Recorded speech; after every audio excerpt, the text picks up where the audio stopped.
The bright blue light of an alien sun shone through the thin atmosphere of the moon. Lieutenant Daniel Clark checked his oxygen levels for the third time in 10 minutes. The small display on his wrist showed 87%. It would be enough to finish the mission and return to the ship. Daniel walked carefully over the rocky ground. His heavy boots kicked up small clouds of dust with each step. He looked back at his guide, a young Vrexian named Thela. The alien moved with grace despite the 6 limbs and tough, scale-covered skin. "How much farther to the meeting point?" Daniel asked, his voice slightly muffled by his helmet. Thela's translator device beeped before responding in a mechanical voice. "Less than 1 kilometer. The elders are waiting." This was humanity's first official meeting with the Vrexian Empire. After years of distant communication, the Earth Space Coalition had finally arranged face-to-face talks.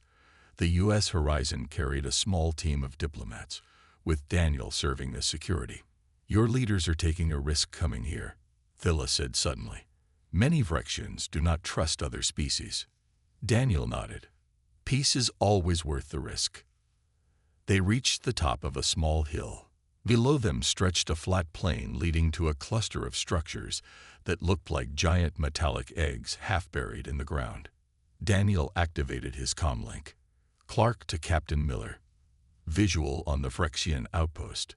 Captain Patricia Miller's voice crackled through his helmet. "Copy that, Lieutenant. The rest of the team is right behind you. Proceed with caution." Daniel gave a hand signal to Thela, and they started down the hill. They were halfway to the structures when Daniel's danger sense kicked in. Something wasn't right. The outpost looked empty. No movement. No guards. "Thela, where is everyone?" he asked, slowing his pace. Before the alien could answer, the ground to their left exploded. Daniel was thrown off his feet, landing hard on his side. His ears rang from the blast.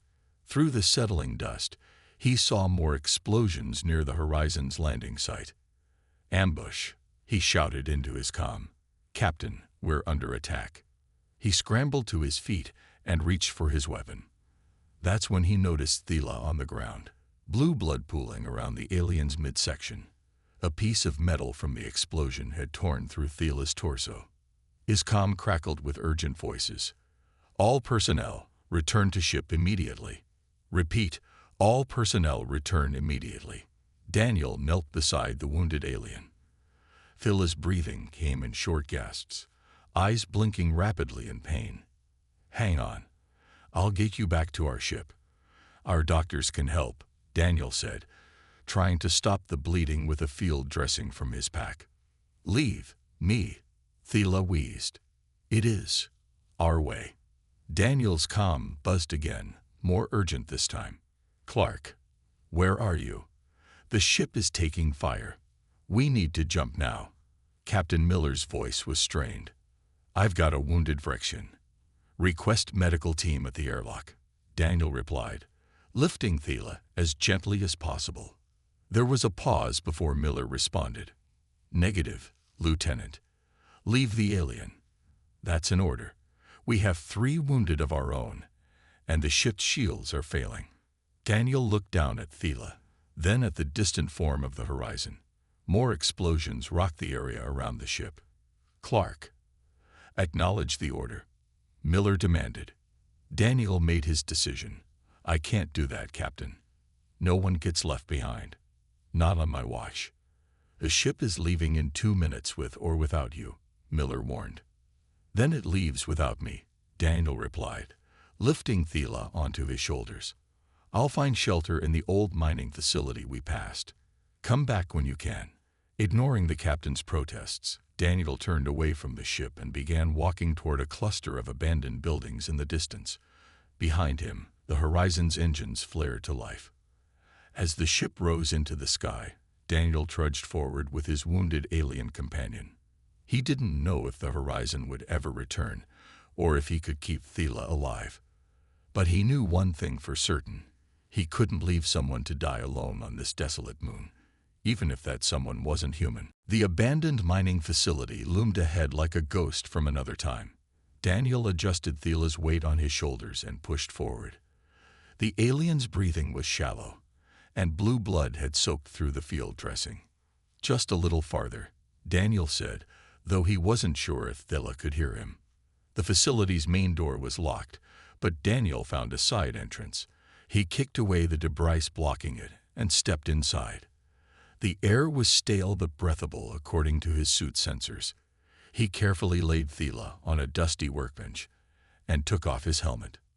First things first, he muttered to himself, looking around the room. Need to secure the area, then treat those wounds. Daniel found what must have been a medical station. Most supplies were gone or too old to use, but he discovered some clean cloths and containers that could hold water. His suit had a water recycler that would provide enough for both of them for a few days. He returned to Thila and carefully removed the field dressing. The wound was deep, with jagged edges where the metal had torn through scales and flesh. Daniel cleaned it as best he could and applied a fresh bandage from his emergency kit. "I'm no doctor," he said to the unconscious alien, "but I'll keep you alive until help comes." Night fell quickly on the moon. Daniel set up a small perimeter alarm using parts from his suit's emergency beacon. He couldn't risk a full distress signal yet. Whoever attacked them might still be looking. As he worked, Daniel heard a low growling sound from outside. He grabbed his weapon and moved to a window. In the dim light of the moon's larger neighbor, he saw several six-legged creatures circling the building. They had long snouts and glowing eyes. Great, local wildlife. Daniel checked the facility's doors and windows, making sure everything was secure. A sound behind him made him turn quickly. Thila had awakened and was trying to sit up. "Easy there," Daniel said, rushing to the alien's side. "You're badly hurt." Thila's eyes, three yellowish orbs arranged in a triangle, focused on Daniel with difficulty. "Why did you stay?" The translator device on Thila's chest struggled to convert the weak sounds. "Because that's what humans do," Daniel replied, helping Thila drink some water. "We don't leave people behind." "Foolish," Thila said. "Vrexians leave the weak. It is our way." Daniel checked the bandage, which was already soaking through with blue blood. "Well, it's not my way. And right now, you're not weak. You're injured. There's a difference." He gave Thila a small painkiller from his medkit, hoping it would work on alien biology. "The attack," Daniel said, changing the subject. "Was it planned?" Thila looked away.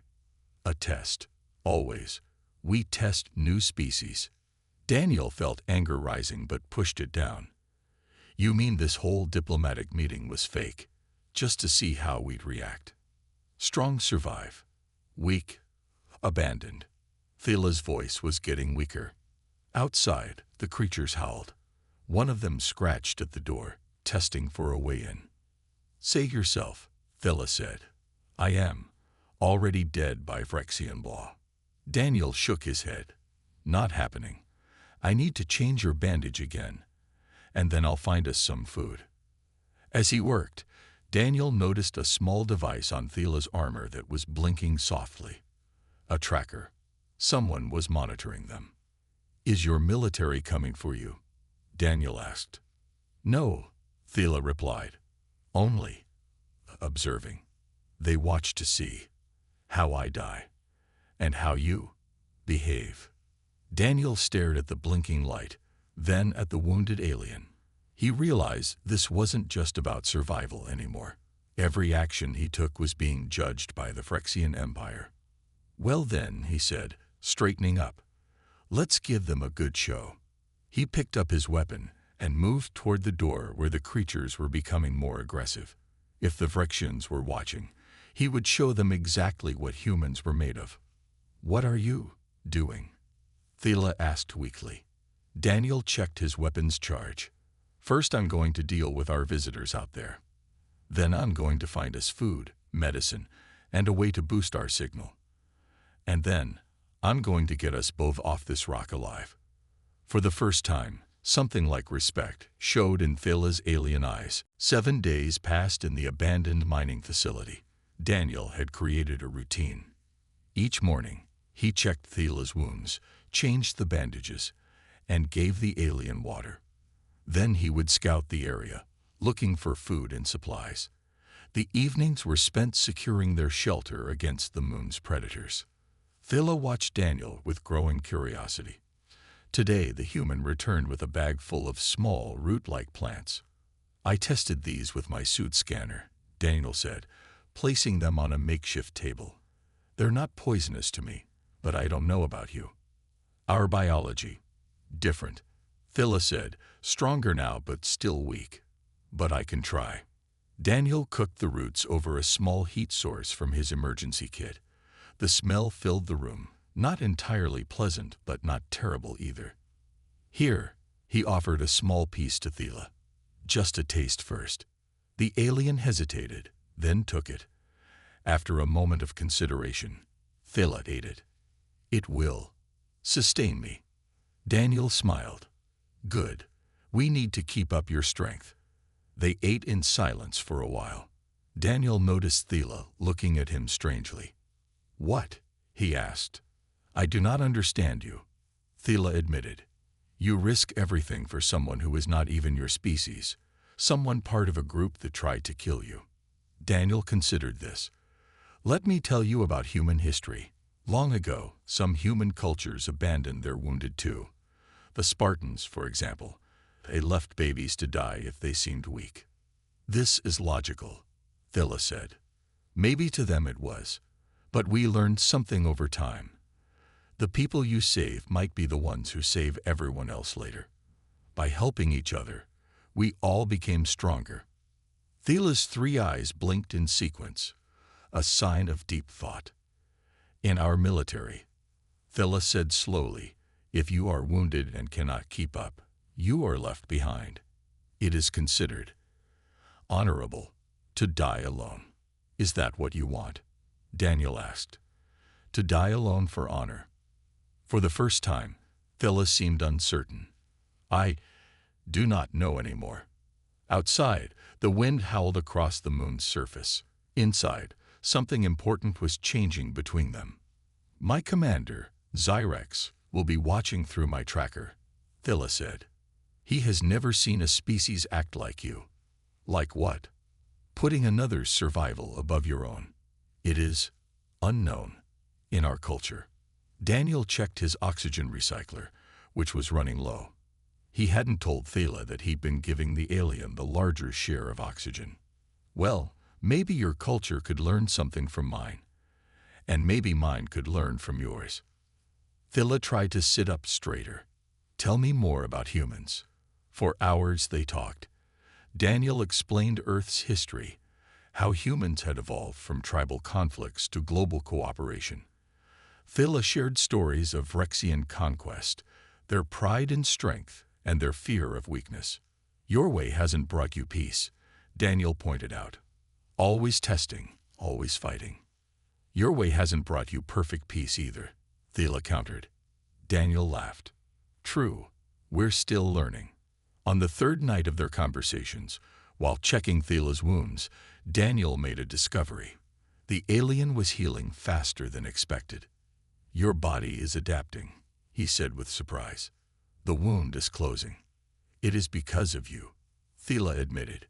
"Your care gives strength." Unknown to both of them, Commander Zyrex was reviewing the tracker footage with growing interest.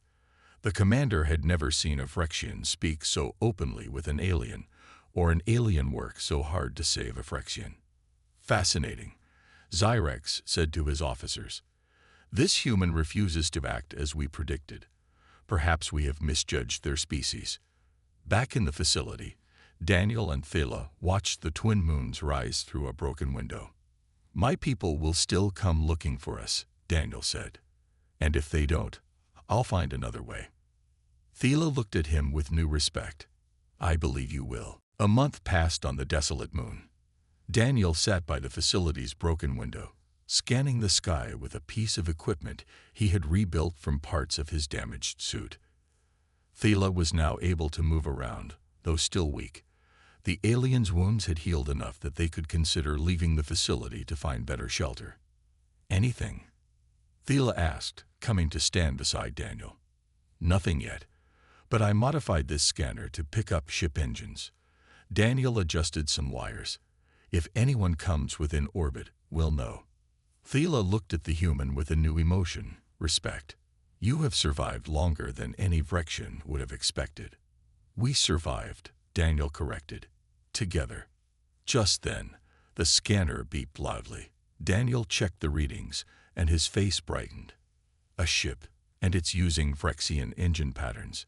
He turned to Thela. Your people are coming. Thela stiffened. That may not be good news. Let me see. After examining the scanner, Thela's 3 eyes widened. This is a Hunter-class vessel, small and fast. A rescue ship? Daniel asked hopefully. No. Hunters are sent for elimination missions. Daniel's smile faded. Elimination. You mean they're coming to kill us? Most likely, Thela said grimly. By staying with me, you have interfered with our customs, and I have been contaminated by accepting help. That's insane, Daniel said, but he was already gathering their few supplies. How long do we have? The ship will land within the hour. We should be gone before then. They quickly packed what they needed and left the facility that had been their home for weeks. Outside, the landscape was harsh but familiar now. Daniel had mapped the surrounding area during his foraging trips. There's a canyon about 2 miles east, he said. Lots of caves. We can hide there. They moved as fast as they could with Thela still recovering. The sound of a ship's engines grew louder behind them. They're landing near the facility, Thela said. We must hurry. Just as they reached the edge of the canyon, a voice called out in the Vrexian language. Thela pulled Daniel down behind a rock. Sub-Commander Krell, Thela whispered.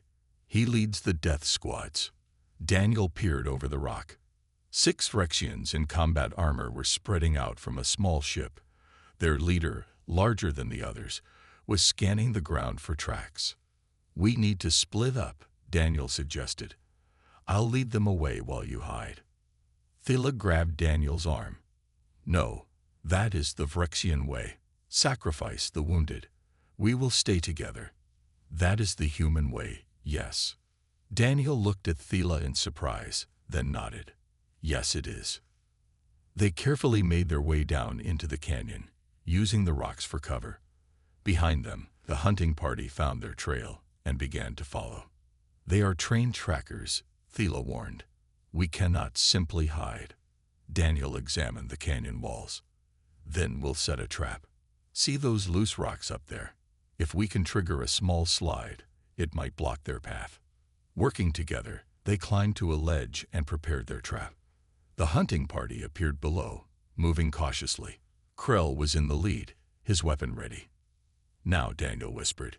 They pushed at the rocks, starting a small avalanche.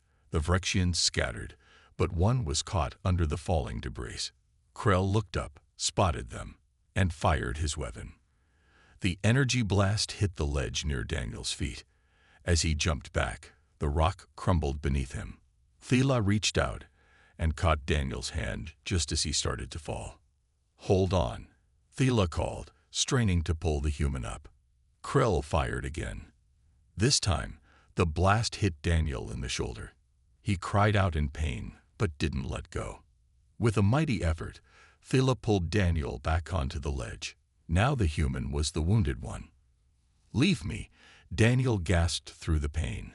Save yourself. Thela looked at the injured human, then at the approaching hunters. No. As you taught me, no one gets left behind. Thela lifted Daniel onto strong alien shoulders and ran deeper into the canyon, away from the hunters. From orbit, Commander Zirex watched through Thela's tracker with growing fascination. This was not how the hunt was supposed to go. Communications Officer Lisa Ward stared at the recording for the 100th time. Lieutenant Daniel Clark's final transmission played on the screen of the U.S. horizon. I can't leave the alien. No one gets left behind. Not on my watch. Lisa shut off the recording and turned to face Lieutenant Commander John Bailey. "It's been 5 weeks, sir. He could still be alive." Bailey rubbed his tired eyes. "The brass won't authorize a rescue mission. They say it's too risky to return to Phyrexian space after what happened." "Then we do it without authorization," Lisa said firmly. Bailey looked surprised. "That's a court-martial offense. So is leaving a man behind." Lisa pulled up a star chart. "I found a small scout ship we could take. The Artemis. It has stealth capabilities." Bailey was quiet for a long moment. Then he nodded. "Who else can we trust?" Within hours, they had assembled a small team.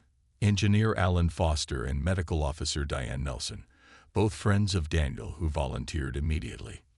"We'll need to leave tonight," Bailey told them as they gathered in the hangar. "Once we're gone, Captain Miller will have to report us." "Daniel would do the same for any of us," Diane said, packing medical supplies. The Artemis slipped away from the horizon during shift change. Bailey plotted a course for the Phyrexian moon, while Lisa searched for Daniel's emergency beacon. "If it's still active, we should be able to pick it up," she explained. 3 days later, they entered Phyrexian space under stealth. Alan kept the engines running cool to avoid detection. "I got something," Lisa said suddenly. "It's faint, but it matches Daniel's emergency code." "Can you locate it?" Bailey asked. "It's coming from the moon." "But," Lisa frowned, "there's another ship in orbit. A big one." Bailey checked the scans. "Phyrexian warship. Looks like their command class." "Are they here for Daniel too?" Diane asked. "Maybe," Bailey said. "Or maybe they're here to finish what they started." As they approached the moon, the Phyrexian ship detected them despite their stealth. A communication request flashed on their screen. "What do we do?" Alan asked. "We talk to them," Bailey decided. "We didn't come all this way to run." The screen flickered to life, showing a scarred Phyrexian face with 4 decorated horns. "Commander Zyrex." "Humans," the Phyrexian said, his translator making his voice sound rough. "You enter our space uninvited. Again." "We've come for our crewman," Bailey replied. "Lieutenant Daniel Clark." Zyrex's 3 eyes narrowed. "The one who stayed with Thela. Why would you risk war for one human?" Lisa stepped forward. "Because that's what humans do. We don't abandon our people." "Even when ordered to by your captain?" Zyrex asked. "Especially then," Bailey said firmly. Zyrex was silent for a moment. "Fascinating. You humans are unpredictable." "Will you help us find him or not?" Diane asked impatiently. "I already know where he is," Zyrex replied. "I have been tracking them." "Both of them?" "Both," Bailey asked. "Yes, your Lieutenant Clark and Thela. They survived together for many weeks. Most impressive." Zyrex tapped something on his control panel. "But now they are in danger.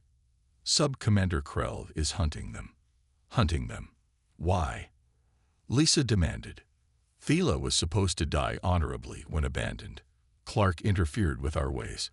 Zyrex's face showed something like respect. "And now Thela is carrying your wounded human to safety, refusing to abandon him.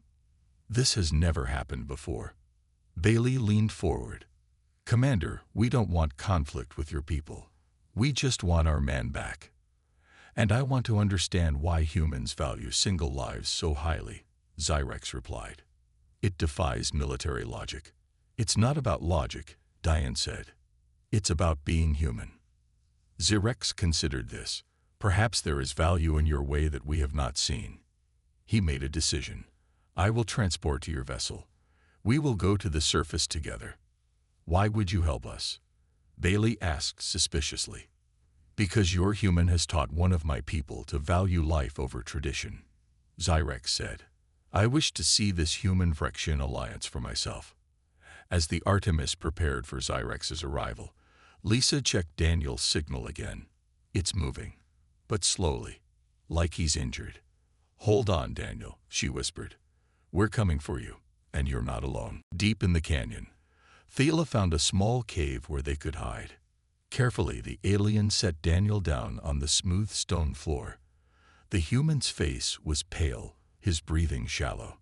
The energy blast had burned through his suit and left a smoking wound on his shoulder. "Stay with me, Daniel," Thela said, using the medical supplies from Daniel's pack to clean the wound. "You taught me to survive. Now I will do the same for you." Daniel opened his eyes. "Thela, you should go. Krell will kill you too." "I will not leave you," Thela replied firmly. "You showed me a better way." Outside, they could hear Krell's hunting party searching the canyon. They were getting closer. "Why did you save me?" Daniel asked weakly. "After everything your people believe." Thela applied a bandage to Daniel's shoulder. "Because you were right. The strong should protect, not abandon. This is true strength." Daniel smiled despite the pain. "Good. That's good." A noise at the cave entrance made Thela turn quickly. A small flying drone hovered there, scanning them. Before Thela could react, it flew away. "They have found us," Thela said. "We must move." "I can't," Daniel admitted. "Too weak." Thela's three eyes blinked in sequence as the alien considered their options. "Then I will fight." Using rocks and parts from Daniel's damaged suit, Thela created simple traps around the cave entrance. Just as the last one was set, they heard footsteps approaching. "Get back," Thela whispered to Daniel, moving him deeper into the cave. Sub-Commander Krell appeared at the entrance, his massive frame blocking the light. "Thela, you disgrace our people by helping this alien." "No, Krell. I honor our people by learning a better way." Krell laughed, a harsh sound. "There is no better way than ours. The weak die. The strong live. Then why are we always at war?" Thela challenged. "Always fighting. Never at peace." Krell raised his weapon. "Enough talk. Both of you will die now." As he stepped forward, one of Thela's traps triggered. A net made from suit fibers fell on Krell, briefly tangling him. Thela used the distraction to tackle the larger Phyrexian. They tumbled out of the cave, fighting fiercely. Despite being smaller and still recovering from wounds, Thela fought with surprising strength. Daniel watched from the cave, trying to stand but too weak to help. "You fight well for a traitor," Krell growled, pinning Thela to the ground. "I fight for something worth fighting for," Thela replied, struggling. Krell raised his weapon to Thela's head. "Your new human values die with you." Just then, a bright light flooded the canyon. A ship hovered overhead. The Artemis. A voice boomed from it. "Sub-Commander Krell, stand down immediately." Krell looked up in shock. "Commander Zyrex." The Artemis landed nearby. Commander Zyrex stepped out, followed by 4 humans in Earth Space Coalition uniforms. "Release Thela," Zyrex ordered. "But Commander, the protocol." "I am changing the protocol," Zyrex said firmly. Lisa and Diane rushed to the cave where Daniel lay wounded. John and Alan kept their weapons trained on Krell. "Daniel," Lisa cried, kneeling beside him. "We found you. Took you long enough." Daniel managed a weak smile. Diane began treating his wound. "You're going to be okay. We've got you now." Outside, Zyrex approached Thela, who stood facing Krell. "You disobeyed orders," Zyrex said to Thela. "You were supposed to die honorably." "Yes, Commander. Instead, you learned from this human. You carried him when he was wounded, just as he carried you." Thela stood tall. "I discovered that true strength is not in abandoning others, but in helping them." Zyrex nodded slowly. "Perhaps this is a lesson our entire empire needs to learn." Krell stepped forward angrily. "Commander, this goes against everything we believe." "Does it?" Zyrex asked. "Or does it go against everything we have been taught to believe?" He turned to watch as the humans carried Daniel from the cave, working together with careful precision. "Look at them, Krell. They cross galaxies for one life. They disobey orders to save a friend, and in doing so, they show power we have never imagined. 6 months later, Lieutenant Daniel Clark stood tall in the Grand Hall of the Earth Space Coalition headquarters. The room was filled with officials in formal uniforms. But what made this gathering truly historic was the presence of Phyrexian delegates, led by Commander Zyrex. Daniel's shoulder had healed, though he still carried a scar from Krell's weapon. Beside him stood Thela, now serving as the first official Phyrexian ambassador to Earth. Lieutenant Clark, announced Admiral Gregory, the head of the coalition, stepped forward. Daniel moved to the center of the room, standing at attention. For extraordinary courage, compassion, and diplomacy under the most extreme circumstances, we award you the Coalition Star of Valor. The Admiral placed the medal around Daniel's neck. Your refusal to abandon a wounded alien has opened a new chapter in human-Phyrexian relations. Applause filled the room. Daniel nodded respectfully. Thank you, sir, but I only did what any human would do. Commander Zyrex stepped forward next. His scared face was solemn. Lieutenant Clark, the Phyrexian Empire has never honored a non-Phyrexian before. Zyrex held up a metal emblem shaped like a six-pointed star. This is the Medal of Strength, our highest honor, but we have renamed it the Medal of True Strength, because you taught us what true strength means. As Zyrex placed the alien medal beside the human one, he spoke so all could hear. For centuries, we believed strength meant abandoning the weak. You showed us that real strength is helping others stand when they cannot stand alone. Daniel looked at Thela, who nodded with all three eyes blinking in sequence, a Phyrexian sign of deep respect. Later that day, Daniel stood with Lisa, John, Diane, and Alan on the observation deck.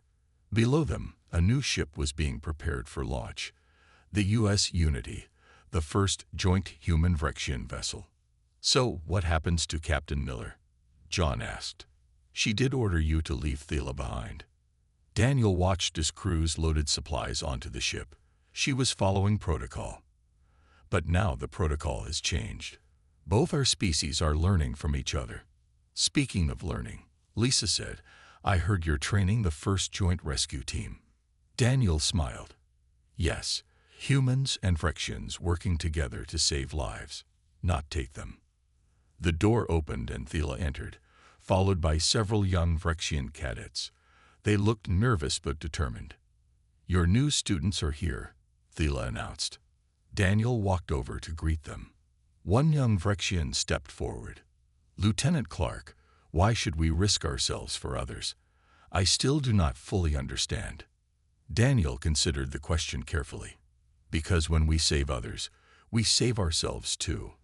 We become better, stronger, more than we were before.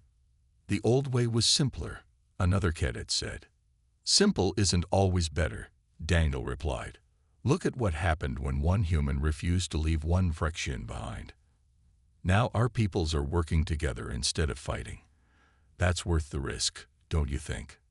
The cadets looked at each other, then nodded slowly. As they began their training, Captain Miller entered the observation deck. She watched for a moment, then approached Daniel. I was wrong that day, she admitted, when I ordered you to leave Thela. Daniel shook his head. You were following orders. I was following my heart. Sometimes the heart knows better than the rulebook, Miller said. I've recommended that the no one left behind policy be added to all coalition guidelines. From the window, they could see Earth and the distant stars beyond.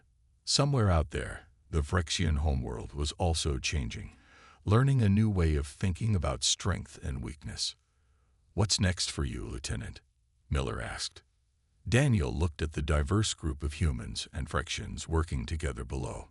This is just the beginning. There are more species out there, more lessons to learn and share. He touched the 2 medals on his chest, and more people who need someone to refuse to walk away. Thela joined them at the window. As you humans say, every journey begins with a single step. Or in our case, Daniel smiled, a single choice not to leave someone behind.